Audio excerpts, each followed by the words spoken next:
జై శ్రీమన్నారాయణ. అందరికీ విశ్వాసనామ సంవత్సర శుభాకాంక్షలు, ఉగాది శుభాకాంక్షలు. మనం ఇప్పుడు ఈ వీడియోలో రవి మేషరాశిలోకి ప్రవేశించినప్పుడు ద్వాదశ రాశుల వారికి ఫలితాలు ఏ విధంగా ఉంటాయి అనేది ఈ వీడియోలో తెలుసుకుందాం.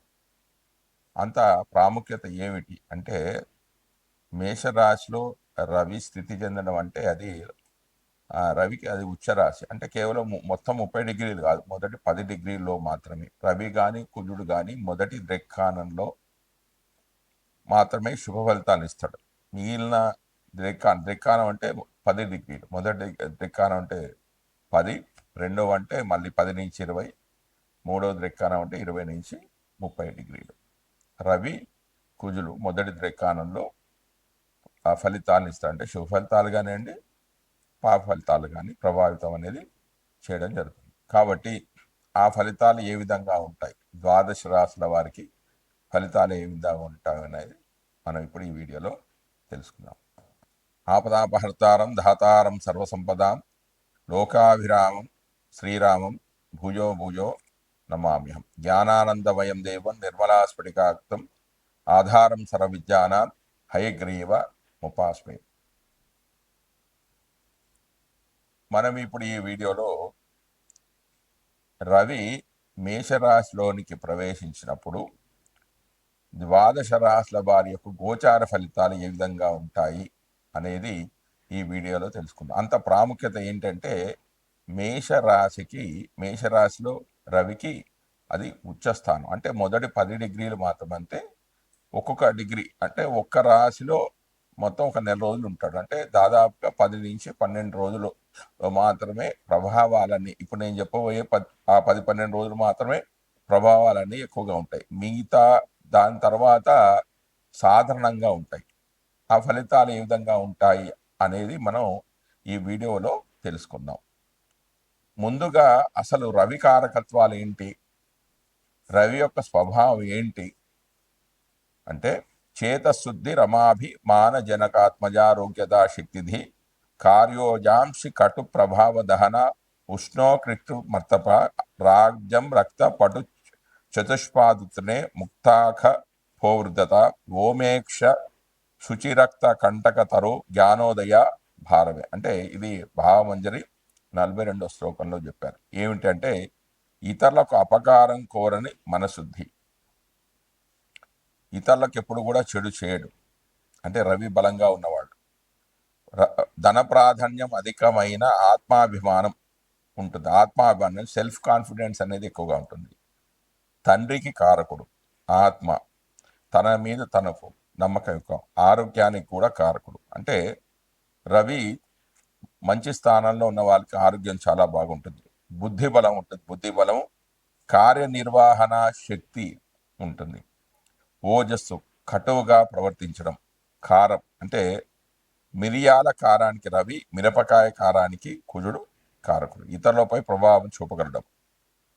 అగ్నిశక్తి, ఉష్ణశక్తి అంటే ఆరోగ్యకరమైన ఉష్ణశక్తికి రవి అయితే ఆ వేడిని అధికంగా చేయడానికి కుజుడు కారకుడు. కంటి యొక్క అనారోగ్యం అంటే కుడి కంటికి రవి అయితే ఎడమ కన్నుకు కారకుడు ఎవరు? చంద్రుడు. మనుషులను పరిపాలించడం అంటే అధికారమైన పాలన చేయడం అంటే లీడర్షిప్ క్వాలిటీస్ ఎక్కువగా ఉంటాయి రవి బలంగా ఉన్న వాళ్ళకి. రాజ్యము, ఎర్రని బట్ట, పశుబలము, గట్టి అంటే పత్రహరితానికి సూర్యకాంతి కారణమని వైజ్ఞానికమైన వివరణ. ముత్యాలు, ఆకాశంపై ఆధిపత్యం,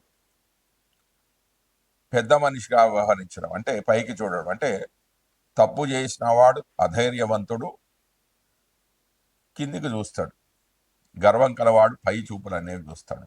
అధికమైన ఆత్మాభిమానానికి, విశ్వాసానికి కారకుడు. పవిత్రత, ఎరుపు రంగు, ముళ్ళ చెట్లు, జ్ఞానోదయము, పలువురు చెప్పిన విషయాలన్నిటినీ కూడా సమన్యాత్మకంగా ఆలోచించి కొత్తదనంతో కూడిన ఆలోచన చేయడం. రవి కారకత్వాలకి శరీర కారకత్వాల్లో ముఖ్యంగా హృదయము, రక్త ప్రసరణ వ్యవస్థకు రవికి ప్రత్యేకమైన స్థానం ఇవ్వడం అనేది జరిగింది. అంతేకాకుండా ఆధ్యాత్మిక అంశాలలో శరీరం ఏర్పడడానికి మూలభూతమైన ఆత్మకారకం రవికి ఆపాదించడం జరిగింది. నిరంతరం తన చుట్టూ అన్ని గ్రహాలను అంటే అన్ని వ్యవస్థలను తిప్పుకుంటూ వాటికి కావలసిన పోషణను అందిస్తూ తాను జ్వలిస్తూ వెలుగుతూ ప్రాణభూతమైన రవి ఆత్మకారకుడిగాను శరీరంలో హృదయ కారకుడిగాను నిర్దేశించడంలో ఔన్నత్యం అనేది కనిపిస్తుంది. హృదయం ఆగిన, ఆత్మ వెళ్ళిపోయిన శరీరం అనేది మరణిస్తుంది, చైతన్యహీనము అవుతుంది, అన్ని రకాల వ్యవస్థలు వెంటనే నాశనం అవుతాయి. అందుకే రవి అన్నిటికీ కూడా కేంద్రం. హృదయం కేంద్రం కావడం కూడా అటువంటిదే. అందువల్ల హృదయ కారకత్వం రవికి ఇచ్చినట్లుగానే హృదయ సంబంధమైన రోగాలకు, ఆత్మీయత లోపాలకు కూడా రవి కారకుడు అవుతాడు. ఎవరికైతే రవి పాపస్థానంలో ఉంటే వాళ్ళకి గుండెకు సంబంధించిన వ్యాధులు, ఆత్మీయత లోపాలకు అంటే బంధుత్వాలు లేకపోవడం, వారితో సరైన సంబంధాలు లేకపోవడం లాంటివి కూడా జరిగే అవకాశాలు ఉన్నాయి. ఈ ఆత్మీయత లోపాలకు కూడా రవి కారకుడు అవుతాడు. ఈ విధంగా కారకత్వాల నిర్దేశం జరుగుతుంది.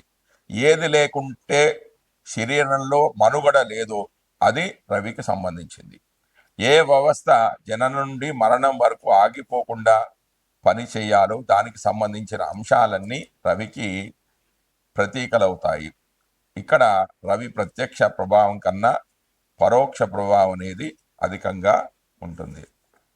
ఇక ముఖ్యమైన విషయంలోకి వస్తే గోచార ఫలితాల్లో చూస్తే రవి 3, 6, 10, 11 రాసుల్లో సంచరించే సమయంలో మాత్రమే శుభ ఫలితాలను ఇస్తాడు. మిగిలిన సమయాల్లో అతడు సంచరించే రాశి దృష్టి ఉన్న సప్తమ రాశి విషయంలో జాగ్రత్తలు అనేవి తీసుకోవాలి. వేరు వేరు జన్మరాశుల వారికి రవి సంచరించే రాశి దృష్టి ఉన్నటువంటి రాశులు ఏ భావాలు అవుతాయో గమనించి వాటికి అనుకూలమైన ఫలితాలను నిర్దేశించాల్సి ఉంటుంది.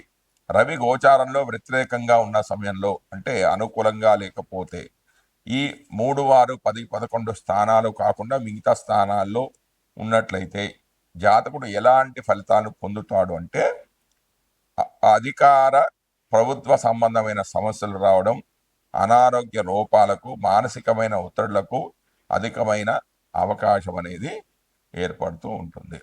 మనం ఇప్పుడు రవి మేషరాశిలో ప్రవేశించినప్పుడు సింహరాశి వారి యొక్క గోచార ఫలితాలు ఏ విధంగా ఉంటాయి అనే దాని గురించి తెలుసుకుందాం. సింహరాశి వారికి రవి భాగ్యస్థానంలో సంచరిస్తుందంటే 9వ స్థానంలో సంచరిస్తున్నాడు. 9వ రాశిలో రవి సంచారం వల్ల కొంత అశుభ ఫలితాలే కలుగుతాయి. తండ్రితోనూ పెద్దలతోనూ సమస్యలు రావడం, అపార్థాలు చోటు చేసుకోవడం, ఏది కలిసి రాకపోవడము, తండ్రికి అనారోగ్య సమస్యలు రావడం, ఆస్తులు అనేవి కొంచెం కరిగిపోవడం, వృత్తి మరియు ఉద్యోగాల్లో సమస్యలు, కష్టాలతో కూడిన ప్రయాణాలు, కొంత పుణ్యఫలమనేది తగ్గిపోవడం లాంటివి జరుగుతాయి. రవి తన సప్తమ దృష్టి చేత ద్వితీయాన్ని వీక్షించడం అంటే ద్వితీయ అంటే వాక్స్థానము, ధనస్థానము, కుటుంబ స్థానాన్ని వీక్షించడం వల్ల వీటిపై కూడా కొంచెం ప్రభావం అనేది ఉంటుంది.